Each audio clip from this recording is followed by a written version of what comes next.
Hello all, Uncle Jack's Horror Stories here. Please give the video a like and subscribe to the channel. And above all, I hope you enjoy the video. I only took the night shift at Hanley's dock because I needed to disappear. After my mom passed last fall, I couldn't stand the city anymore. The pitying glances, the "how are you holding up" texts, the way people tiptoed around the word like it might infect them.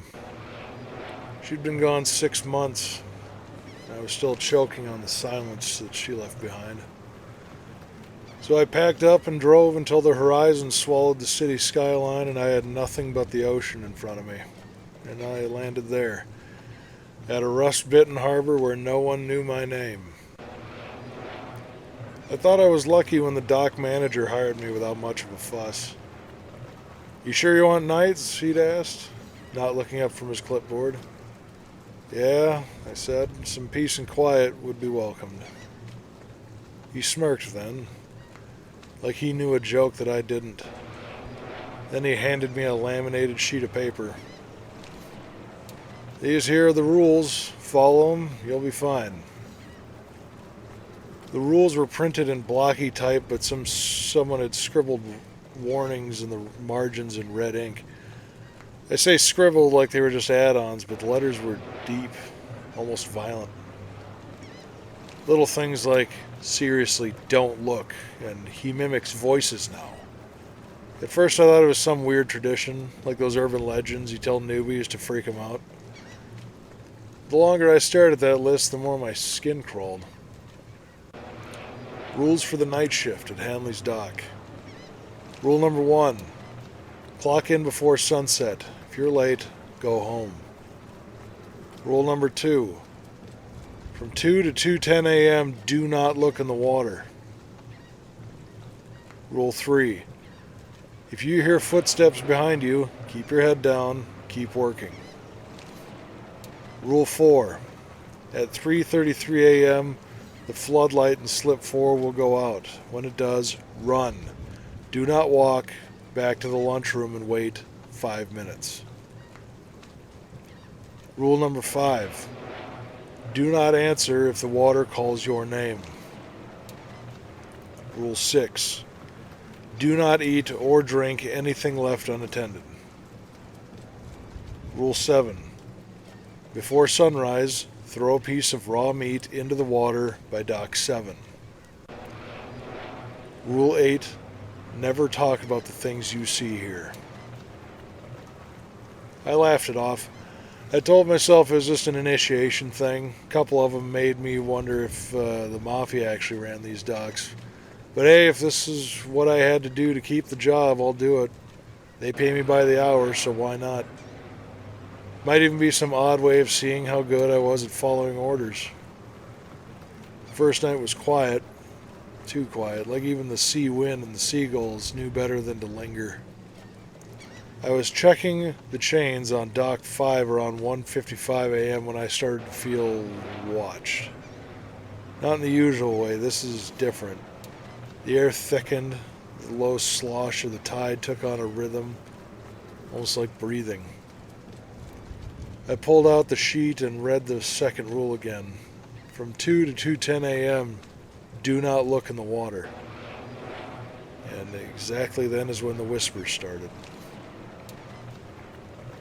At first I thought it was just wind, but then it grew clearer, familiar. Danny. My knees locked. I hadn't heard that voice in 6 months. High, warm, and always tired from working doubles. It was Mom's voice, my mom, who locked herself in our bathroom last September and never came out. "Danny, baby, it's okay. It's okay now. Come here." She used to say that when I had nightmares as a kid, back when the world was still small and safe. I clenched my jaw. I didn't turn. Just kept my eyes on the crate in front of me and gripped my flashlight like I was going to fall off a cliff, and this flashlight was the only thing keeping me up. "You're all alone out here," the voice cooed. "No one would know if you just peeked. Don't you miss me?" Something slithered up the dock behind me. Not a step, not quite. More like the scraping sound of bare feet on wet wood. Slow, dragging. Rule 3. If you hear footsteps behind you, keep working. So I did. I counted each breath until 2:10 hit. The voice stopped instantly, like someone yanked the cord out of their mic. The silence fell again, but it wasn't peaceful. It was waiting. The rest of the shift went sideways. At 3:33 sharp, the floodlight at slip 4 fizzled out with a flicker and hum. I didn't wait. I'd seen enough that night. I bolted to the lunchroom and shut the door behind me. Something banged on the door the instant I had it shut. Not hard enough to make me think it was trying to get in, more like it wanted me to know it was there.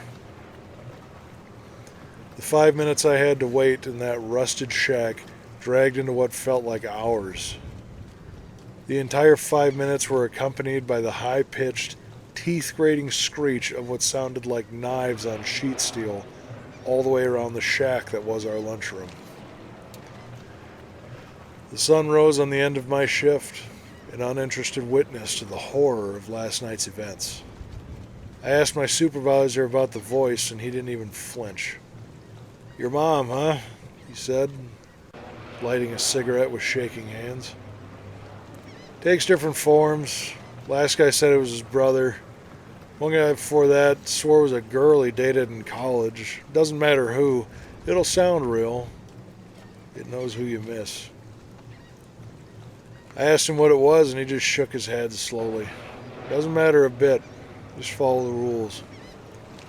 I should have quit then, but grief is a heck of a thing. That voice, it wasn't just mimicry. It knew things. Things only my mom would know. Like how she used to hum Patsy Cline in the kitchen, or how she tapped 3 times on my door every morning before work. I started looking forward to hearing her. Now, I'm not an idiot. I knew it wasn't her. I'm the one who found her like that, still as a picture in the bath. But like I said, grief is a heck of a thing. It was the second week when I got careless. 2:06 a.m., the water was glass, and her voice came again. "Danny, it's me. I'm so cold. I didn't mean to leave you." Something broke inside me all over again. I turned, just a glance. The shape rising from the bay was almost her. Pale, waterlogged, eyes too wide, too glassy in the dim lights from the slips. Her lips stretched into a smile too large for her face. And then she screamed. Not in pain, in excitement. I dropped my flashlight and ran. I still hear her sometimes. Even now, months later in the middle of nowhere, North Dakota, as geographically distant from any coastline that I could possibly get in North America. I hear her in my dreams. "Danny, come home." I've locked the rules away in a box inside my closet, but I remember every one of them, especially the last one. Never talk about the things you see here. But someone has to know. Because that thing in the water, it doesn't stay at the docks.